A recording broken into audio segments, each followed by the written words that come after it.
नमस्कार, मैं दिलीप पासवान मधुबनी जिले के बेनीपट्टी के मोहम्मदपुर गांव में हुए नरसंहार में बहुत सारे मीडिया कर्मी, बुद्धिजीवीगण, नेता इत्यादिगण सब अपने अपने ढंग से मामले को प्रस्तुत कर चुके हैं और जिनको जो खामियां दिखी, जो सुधार दिखी, सबने अपने ढंग से उसमें सुझाव दिए हैं। किसी ने जातिवाद किया, किसी ने इंसाफ मांगा, किसी ने बदले की भावना जैसी बातें कही, बहुत सारी बातें हुई। लेकिन मेरा यह वीडियो बनाने का उद्देश्य है कि दो मुख्य पहलू छूट चुका है जिनकी तरफ किसी का ध्यान नहीं जा रहा है, जो यह है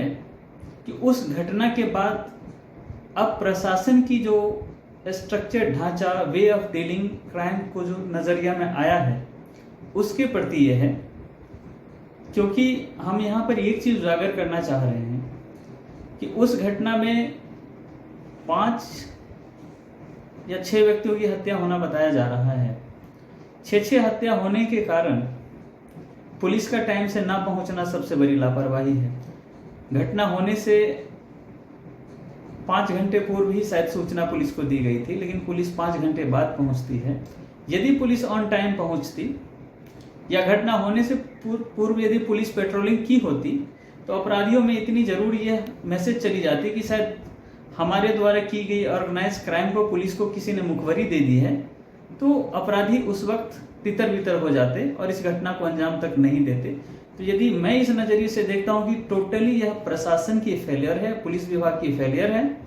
और पुलिस विभाग की लापरवाही से यह हत्याएं हुई है। अब जो हो गई उससे तो वापस नहीं लाया जा सकता, लेकिन इस घटना से पुलिस विभाग में अत्यंत सुधार की आवश्यकता है। सुधार की आवश्यकता यह है कि जैसे दिल्ली महानगर, चेन्नई, मुंबई, कलकत्ता में तो ये प्रोविजन है और ये सिस्टम एग्जिस्टेंस में है कि यदि कोई भी प्रभावित नागरिक क्राइसिस कॉल करता है, इमरजेंसी कॉल करता है कि मेरे जान को खतरा है और पुलिस यहाँ आए अटेंड करे, तो उस वक्त पुलिस की 100 नंबर या 112 नंबर पे की हुई कॉल पुलिस हेडक्वार्टर में जाती है और आला अधिकारीगण तक, सीनियर ऑफिसर्स तक ये सूचना जाती है और यह भी मैसेज फ्लैश हो रही होती है कि उस कॉल को अटेंड करने कौन गया और आउटकम क्या है, वहाँ हैंडल कौन कर रहा है और था तो किस टाइप का कॉल था। लेकिन हमारे यहाँ रूरल एरिया में क्या है, लोगों को ज़्यादातर एसएचओ साहब का मोबाइल नंबर मालूम होता है, एसआई साहब का मोबाइल नंबर मालूम होता है, जो उनके पर्सनल होना बताया जाता है या ऑफिशियल भी होता है, तो वो उनके एक व्यक्तिगत मोबाइल पे हुई वार्तालाप की जानकारी सीनियर ऑफिसर्स तक फ्लैश नहीं होती। वायरलेस मैसेज के सिस्टम से आगे ट्रांसमिट नहीं हो पाती है वो कॉल, जो यह मोहम्मदपुर वाली घटना में सामने निकल के आई है। तो मेरा यह सुझाव माननीय मुख्यमंत्री महोदय बिहार एवं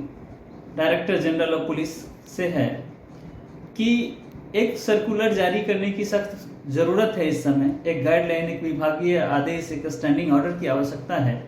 कि यदि किसी भी पुलिस कर्मी के पास पर्सनल नंबर पर भी यदि किसी विक्टिम का कॉल आता है, किसी व्यक्ति द्वारा कॉल किया जाता है कि मुझे जान से मारने की धमकी दी जा रही है, चाहे इस अवस्था में मैं हूं,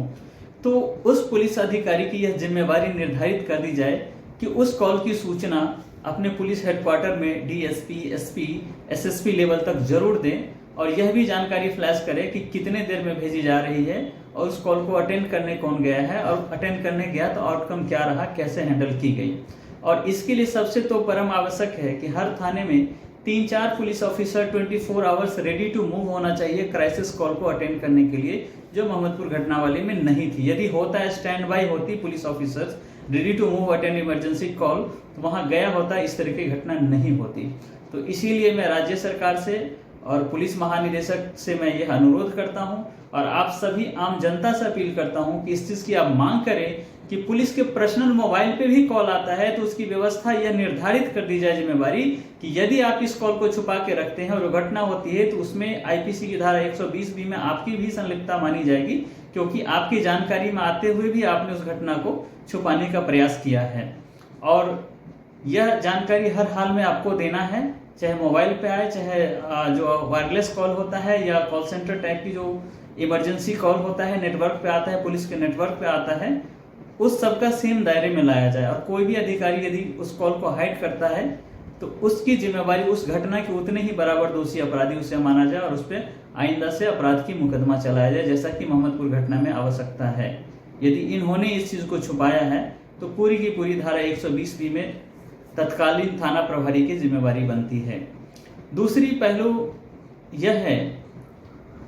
कि जो व्यक्ति अभी पटना पारस अस्पताल में जिंदगी मौत के बीच जूझ रहा है, जानकारी में यह आ रहा है सोशल मीडिया के माध्यम से, न्यूज चैनलों के माध्यम से, कि एक परिवार ने अब तक 12 लाख रुपए लगा दिए हैं लेकिन अब उनके पास पैसा नहीं है। तो यह संवैधानिक कर्तव्य है राज्य सरकार का to protect life and liberty of its citizens,